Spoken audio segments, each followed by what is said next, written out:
ಕುಪ್ಸದವರ ಪ್ರಾಪಂಚಿಕ ಜ್ಞಾನ ಹಿಂದೆ ಎಲ್ರಿಗೂ ಕಮ್ಮಿ ಇತ್ತು. ಆವಾಗ ಚೆನ್ನಾಗಿ ನೀವು ದುರುಪಯೋಗ ಪಡಿಸ್ಕೊಂಡಿದ್ದೀರ. ಯಾಕೆ ಹೇಳಿ? ಸಂಘಟನೆ ಉಳಿವಿಗೋಸ್ಕರನೇ ಹೋರಾಡ್ತಾ ಇದ್ದಾರೆ ಹೊರತು ಇವತ್ತೂ ಕಾರ್ಮಿಕರ ಉಳಿವಿಗೋಸ್ಕರ ಅಲ್ಲ.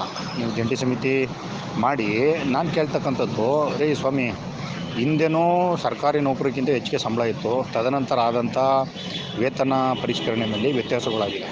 ಆಯಿತಾ? ಕಾರ್ಮಿಕರು ಯಾರೂ ವಿಧಾನಸೌಧನೋ ಇಲ್ಲ ಅಂತಂದರೆ ಮುಖ್ಯಮಂತ್ರಿ ಮನೆಯೋ ಸೆಂಟ್ರಲ್ ಆಫೀಸ್ನೋ ಕೇಂದ್ರ ಕಚೇರಿನೋ ಬರ್ಕೊಡಿ ಅಂತ ಯಾರೂ ಕೇಳ್ತಾ ಇಲ್ಲ. ಅವ್ರವ್ರ ಹೆಸರಿಗೆ ಕೇಳ್ತಾ ಇರೋದೇನು, ಈ ಒಂದು ರಾಜ್ಯ ಸರ್ಕಾರದ ಅಡಿನಲ್ಲಿ ಕೆಲಸ ಮಾಡ್ತಾಯಿದ್ದೀವಿ ಸ್ವಾಮಿ. ನಾವು ಅರೆ ಸರ್ಕಾರಿ ನೌಕರರು ಅಂತ ಗುರುತಿಸ್ತಿರೋ, ಸರ್ಕಾರಿ ನೌಕರರು ಅಂತ ಗುರುತಿಸ್ತಿರೋ, ಏನಂತ ಗುರುತಿಸ್ತಿರೋ ಗುರುತಿಸ್ಕೊಳ್ಳಿ. ನಮಗೂ ಅವರಿಗೆ ಸರಿ ಸಮಾನದಂಥ ವೇತನ ಮತ್ತು ಸೌಲಭ್ಯಗಳನ್ನ ಕೊಡ್ರಿ ಅಂತ ಕೇಳೋದನ್ನೇ ತಪ್ಪು ಅಂತ ರೀತಿಯಲ್ಲಿ ನೀವು ವಾದ ಮಾಡ್ತೀರಂದರೆ ನಿಮ್ಮ ಸಂಘಟನೆ ಚಾತುರ್ಯತೆ ಎಷ್ಟಿದೆ ಅಂತಕ್ಕಂಥದ್ದು ನೀವು ಅರ್ಥ ಮಾಡ್ಕೊಳ್ಳಿ. ಆಯಿತಾ? ಯಾರೂ ಕೇಳಬಾರ್ದಂಥದ್ದು ಏನಾದ್ರು ಕೇಳಿದ್ದೀವಿ.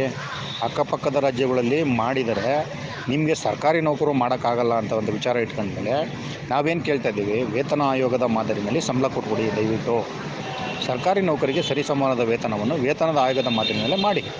1,30,000 ಜನ ಇರತಕ್ಕಂಥ ಒಂದು ದೊಡ್ಡ ಸಂಸ್ಥೆ 4 ವಿಭಾಗಗಳಾಗಿ ಮಾರ್ಪಟ್ಟಿದೆ.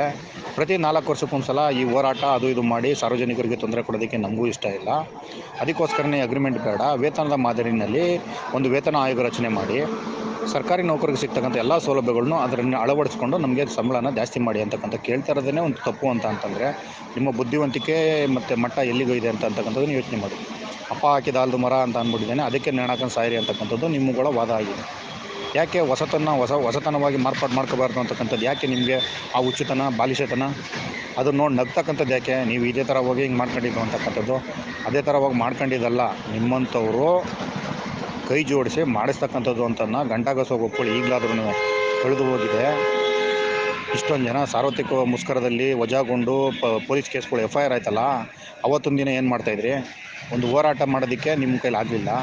ಹೋರಾಟ ಮಾಡಿ ಒಂದು ಮ್ಯಾನೇಜ್ಮೆಂಟ್ ಮುಂದೆ ಒಂದು ಗಟ್ಟಿ ಧ್ವನಿನಲ್ಲಿ ನಾವು ಈ ಸಂಸ್ಥೆಯಲ್ಲಿ ನಮ್ಮದು ಮಾನ್ಯತೆ ಪಡೆದಂಥ ಸಂಘಟನೆ ನ್ಯಾಯ ಕೊಡಿಸೋದಕ್ಕೆ ಬಂದಿದ್ದೀವಿ ರೀ, ಕೊಡ್ರಿ ಇವ್ರಿಗೆ ನ್ಯಾಯನ ಯಾಕೆ ಕೊಡಲ್ಲ ಅಂತಕ್ಕಂಥ ಒಂದು ಗಟ್ಟಿ ಧ್ವನಿ ನಿಮ್ಮ ಕಡೆಯಿಂದ ಬರಲಿಲ್ಲ. 10ರಲ್ಲಿ 11 ಅಂತ ಒಂದು ಲೆಟ್ರು ಬರೆದು ಸುಮ್ಮನಾದ್ರಿ. ಮತ್ತೆ ಇವತ್ತು ಹೇಳ್ತಾ ಇದ್ದೀರಾ ಜಂಟಿ ಸಮಿತಿನಲ್ಲಿ ನಮಗೆ ವೇತನ ಪರಿಷ್ಕರಣೆ ಆಗಬೇಕು. ವೇತನ ಪರಿಷ್ಕರಣೆ ನಿಜವಾಗ್ಲೂ ಹೇಳ್ತಿದ್ದೀನಿ ಕೇಳ್ರಿ, ನೀವು ಕೇಳೋಕ್ಕೆ ಹೋಗ್ಬೇಡ್ರಿ. ಸರ್ಕಾರ 100% ಮಾಡೇ ಮಾಡುತ್ತೆ. ಆಯಿತಾ? ಕಬ್ಬಣ ಕಾದಿದೆ, ತಟ್ಕೊಳ್ಳೋ ರೀತಿನಲ್ಲಿ ತಟ್ಕೊಂಡ್ರೆ 100% ಅದು ನಮ್ಗೆ ಬೇಕಾದಂಥ ರೀತಿ ಉಪಯೋಗ ಬರುತ್ತೆ ರೀ. ಕುಪ್ಸದವ್ರೆ, ಸುಮ್ಮನೆ ನಿಮಗೆ ವಯಸ್ಸಾಗಿದೆ ರೀ, ಸ್ವಲ್ಪ ಮಾತಾಡಬೇಕಾದ್ರೆ ಅಳೆದು ನೋಡಿ ಏನಾಗಿದೆ ಎಂತಾಗಿದೆ ಅಂತಕ್ಕಂಥದ್ದನ್ನೆಲ್ಲ ಗಮನಿಸಿ ಮಾತಾಡೋದನ್ನು ಕಲ್ತ್ಕೊಳ್ಳಿ. ಆಯಿತಾ? ದಯವಿಟ್ಟು ನೀವುಗಳು ಸುಮ್ಮನೆ ಹೇಳಿದ್ದನ್ನೇ ಹೇಳ್ಕೊಂಡು ಕಾರ್ಮಿಕರಿಗೆ ಇನ್ನೂ ಎಷ್ಟು ದಿನ ಮಂಕುದೀರಿಸಬೇಕು ಅಂತಕ್ಕಂಥದ್ದನ್ನು ಮಾಡ್ತಾಯಿದ್ದೀರಿ ಅಂತಕ್ಕಂಥದ್ದನ್ನು ಅರ್ಥ ಮಾಡ್ಕೊಳ್ಳಿ. ಆಗಿದೆ ಈ ಸ್ಟ್ರೈಕ್ನಲ್ಲೂ ಹಲವಾರು ತೊಂದರೆಗಳಾಗಿದೆ, ನ್ಯೂನ್ಯತೆಗಳಿಂದ ಹಲವಾರು ಕಾರ್ಮಿಕರುಗಳ ಬಲಿದಾನಗಳಾಗಿದೆ. ಆ ತ್ಯಾಗ ಬಲಿದಾನಕ್ಕೆ ಬೆಲೆನೇ ಇಲ್ವಾ? ಸಂಘಟನೆ ಉಳಿವಿಗೋಸ್ಕರ ಅಷ್ಟೇ ನಿಮ್ಮ ಮಾತುಕತೆಗಳು. ಇವತ್ತು ನೀವು ಬಂದು ಕೂತಿರ್ತಕ್ಕಂಥದ್ದು ಸಂಘಟನೆ ಉಳಿವಿಗೋಸ್ಕರನೇ ಹೊರತು ಕಾರ್ಮಿಕರ ಉಳಿವಿಗೋಸ್ಕರ ಅಲ್ಲ. ಅರ್ಥ ಆಯಿತಾ? ದಯವಿಟ್ಟು ಸ್ವಲ್ಪ ಆಲೋಚನೆ ಮಾಡಿ ಮಾತಾಡೋದನ್ನು ಕಲ್ತ್ಕೊಳ್ಳಿ ಕುಪ್ಸದವ್ರೆ.